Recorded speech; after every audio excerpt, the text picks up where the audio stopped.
All right, welcome back, everyone. Now for our roundtable discussion. Thank you for coming in with Anna Mancuso, Republican political strategist, and News Channel 5 political analyst Brian Crowley. So it's another interesting week, as always, we say, in politics. But let's talk a little bit about former Vice President Joe Biden and what's happened. Well, his habit of coming up behind women and putting his hands on their shoulders or hugging them or kissing them on the back of their heads is something he's done apparently for decades, is now coming back in this new era of Me Too and everybody feeling umbrage about almost everything. It's come back and hit him hard, and he's had to try to explain that he now understands the new world that we're in, and he promises to do better, and some people are speculating that it might hurt him in his presidential campaign. Well, that's more than we heard when the president was running for office and those tapes were released about him saying some inappropriate remarks regarding women and their bodies. And, the president, they never actually spoke of that. And I think the fact that we see Joe Biden coming out and saying, this is a new time, I will be more respectful of people's personal space, is a really good step in the right direction. Do you feel like this is the end of this or just the beginning of this discussion involving the former vice president and personal space? Well, considering he's not currently seeking higher office, I think that this is just something that is coming out right now, and I don't think it's going to be able to maintain this level of traction or momentum as we go further into the 20 cycle. I mean, I think it seems likely he's going to run for president. I think he has deeper problems than this one. I think he's the Democratic Party, when you look at the 16 candidates who all have announced or in the process of announcing, they trend younger. There's a significant number of minorities. There's at least one gay candidate. So the idea that a 70-something-year-old man whose old line Democratic Party is in the race, his time may have passed him by.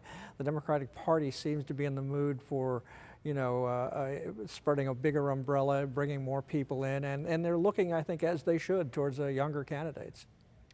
Talking about this issue a little bit more, so we talked about, it sort of depends if it's going to continue to get steam, whether or not he decides to jump in or not. But is this an issue that is better for Republicans or Democrats, or is this just? I think it's bad for everybody involved. I mean, this is just a problematic thing, the fact that women have these feelings, as well as there are some men who also have suffered under the Me Too movement and the things that they have experienced. I think that this is completely problematic.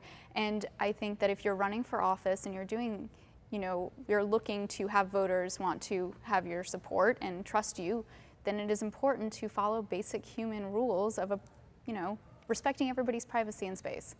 We've seen an interesting evolution in this. If you go back and look at Bill Clinton and Monica Lewinsky, Monica Lewinsky's life was all but destroyed. Today, if the exact same thing happened, people would recognize that the man in power is the one who took advantage, that she's not the one to be destroyed, that she was the one that was the victim. And I think that's an important evolution we've seen over the last 20 plus years, that, people like her are not automatically assumed to be evil, and that people that are in positions of power, can't use that power to abuse other people, whether they're men or women, that are being abused. And I think that abuse of power, I think we've seen a healthy evolution. Are we at a moment where maybe going a touch too far? Yes, but I think that often happens when we have big change, and I think when we get past this sort of low tolerance moment, we'll even out and we'll have a clear understanding of how we're evolving and what the new rules are. And I think that's important. I'm not sure if this is necessarily an evolution thing. I think that this is a place where people are feeling comfortable who have been victims of this to come forward and say that. I think with regards to Monica Lewinsky, it was a very unfortunate situation for a girl at 19 who made those decisions, who had to deal with really adult things that were happening under the spotlight in front of the cameras. But I think that what we're seeing today is that people feel a lot more brazen and women feel a lot more comfortable to come forward and say this was problematic and this really upset me, and I commend them. It is a very difficult thing to do. We're going to really switch gears here on this one, but the Florida legislature, they're working on a proposal to make it harder for citizens as well as groups to get a constitutional amendment on the ballot. Among some of the restrictions, it would require the amendments to say if taxes would go up. It also, as you all know, it would prohibit people from outside the state from collecting signatures. I know you have a strong opinion on this. I do. I think that this is really unfortunate. It's one more way that we're hindering democracy at work. I think that we don't need any more reasons to turn people away from coming to the polls. And I think at the end of the day, this may have just been a whiplash reaction as a result of seeing Amendment 4 and some other amendments get passed in the Florida legislature say, whoa, we're not really sure about this. We have to figure out how we're going to, deploy this. And that's really extremely unfortunate. You know, Republicans like to talk about the Founding Fathers a lot, and the bottom line premise of the Founding Fathers was to give more power to the people. And the idea that you keep stripping away the power of the people in the state just seems abhorrent to the notion of what the Founding Fathers intended. They've also tried to strip the power of local governments to do things that are important to their local communities. I don't understand this flow that we've had the last couple of years among Florida Republican leaders to take away more power from the people of Florida. It seems silly.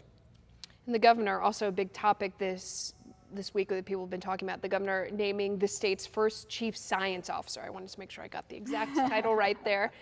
Thomas Frazier from the University of Florida. And the governor has said this is a commitment to really science-based solutions. How do you think this will play? Well, we have Senator Dennis Baxley in the Florida Senate not too long ago talked about how he wanted to introduce more religious studies to counter science in the schools, science education in the schools. He noted that scientists are often wrong, that one time scientists believed the earth was flat. Well, we still have that kind of thinking going on in Tallahassee. So if we wind up with a chief science officer who is genuinely a scientist and is given the freedom to do science, I think that's a great idea. Yeah, I think that this is one more feather in the governor's cap as he moves toward becoming Florida's Teddy Roosevelt, so to speak, right? Environmental is a big issue for him, and I think that this is a step in the right direction when it comes to addressing things such as water quality in the state. Was it a surprising move, do you think? I don't think so. I think it's really in line with his environmental stance, and the governor's been very clear and upfront that he wants to focus on environment in his next 4 years. And finally, let's talk about the Muller report. We haven't really figured out what's going on there, but we know that it's not really moving the polls for the president. Do you have any comments on that? I think we're all still waiting for the report, the fact that we're all still kind of talking about it, but at the same time, it's kind of DOA because everyone seems to have the attention span of a goldfish these days, especially with social media, right? We're just moving on to the next bigger, crazier thing that's happening. You know, what I don't understand from the White House is strategically, you want to get the story over with, right?